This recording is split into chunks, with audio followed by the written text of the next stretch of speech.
Hey, it's Peter and Hilary with the Garden Family, and today we're going to talk about 10 varieties of plants we will not be growing again in 2024. Some just didn't taste very good. And some actually had a lot of problems growing them. So let's get right to our list. So the first one we're going to talk about is the Punta Verde cauliflower, which is a green variety, kind of like a Romanesco.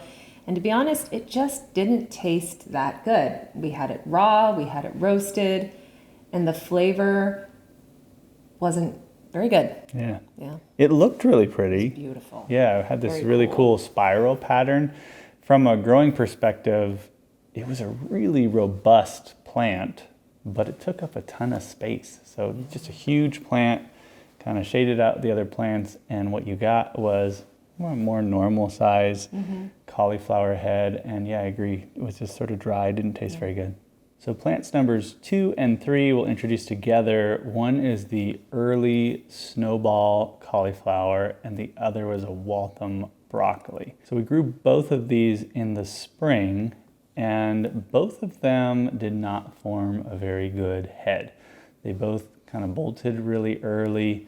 Now, I will say from a growing perspective, it may have been that the soil in the raised beds hadn't sort of come to an equilibrium, because we had just put that in March. That's true. So I might be giving them sort of a bogus review here, but in the end, it's just not worth us growing those again. And we really didn't get that much food out of them, did we? Especially compared to the ones we liked that we talked about previously. Right, yeah, so we'll try those again next year. So the fourth item that we are not going to grow is the Italian sweet basil. We've grown this for the past few years, and it's always tasted great, wonderful basil. But this year...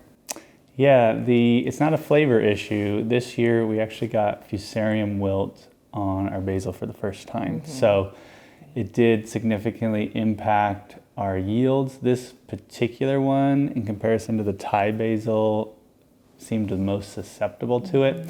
So we're actually going to be growing a different variety that has bred in fusarium wilt resistance. Yeah. Hopefully that will fix that.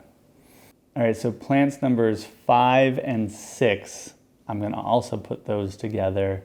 That is the Marnero and Margold tomatoes. So these are a specialty tomato from Johnny's Seeds. I was pretty excited about them. We've actually grown them the last few years, and they've never actually done that well. But the idea of them is they are very similar to heirloom tomatoes, but they have better disease resistance. Now, to be fair with these tomatoes, it does say to grow them in a high tunnel, and we are not growing them in a high tunnel.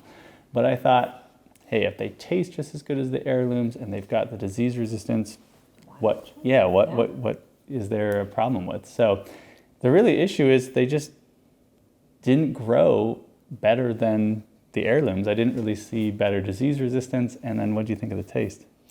They weren't as good as Mr. Stripey, which is my favorite from last year. Yeah, that would be the Margold would be equivalent to that. Comparison. And then the Black Crim that I love, which is kind of the purple with the green on the top, would be the Marnero. Marnero. Yeah. And they just weren't as good. Yeah, so not again. So number 7 is another tomato, the Brandywine. Now, great taste, wonderful tomato to eat, but I think there were some growing issues with that one. So the main issue with the Brandywine is it has a not very predictable growing habit. So if you've seen our videos in the past, you know we like to single stem our tomatoes. They go up a single stem. We can put more varieties into the same size bed that way, and there's less disease resistance. So I tried to do that with the Brandywine, and it just has very unpredictable growth habit. Didn't have that central leader that you're trying to put up the single stem. And so as I was pruning it, it sort of just stopped growing at a certain height, because I think I cut the central leader by accident. Basically just doesn't do well the way we like to grow tomatoes. I don't know if never again is where I'd put it in, but if I did grow it again, I'd probably cage it rather than single stem it. All right, so plant number 8 we will not be growing again is a crookneck squash. I think I've grown this every year for the past 5-ish years or something.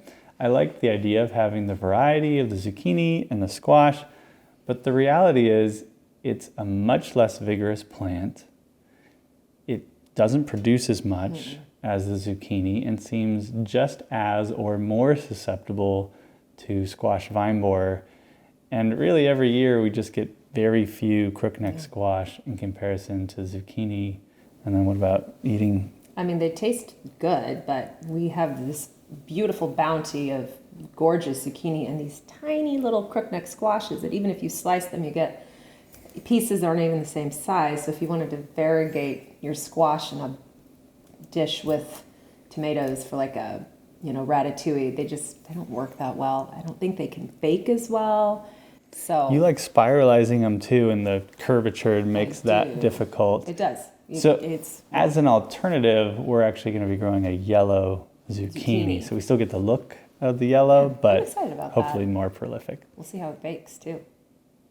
So number 9 is a type of eggplant called Turkish Delight. I wanted to like this eggplant for cooking because it's a thinner kind of Japanese style, longer cylinder.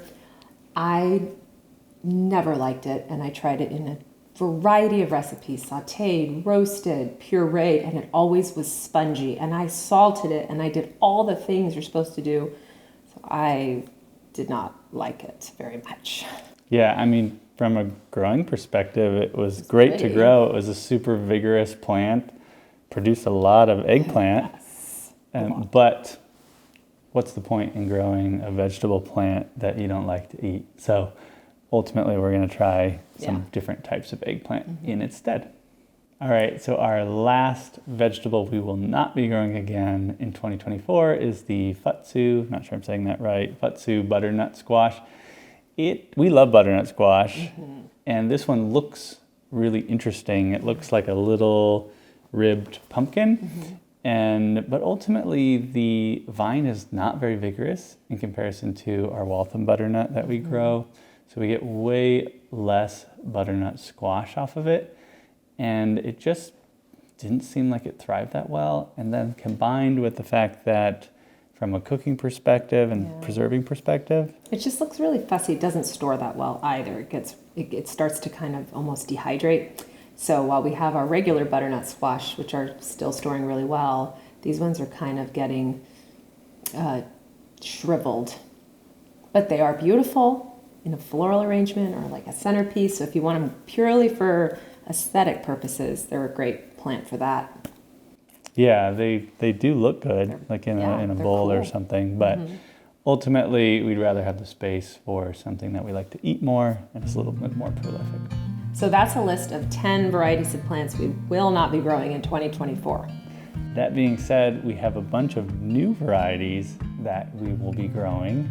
We haven't covered that yet. How many do we know? Quite a few. A lot. So I don't know the exact number, but maybe we'll do that as the next video. If that sounds like something you'd want to see, let us know in the comments. If you got it this far, give us a thumbs up. We'd appreciate it. And if you're not a subscriber, consider subscribing. Happy gardening, everyone. And thanks for stopping by.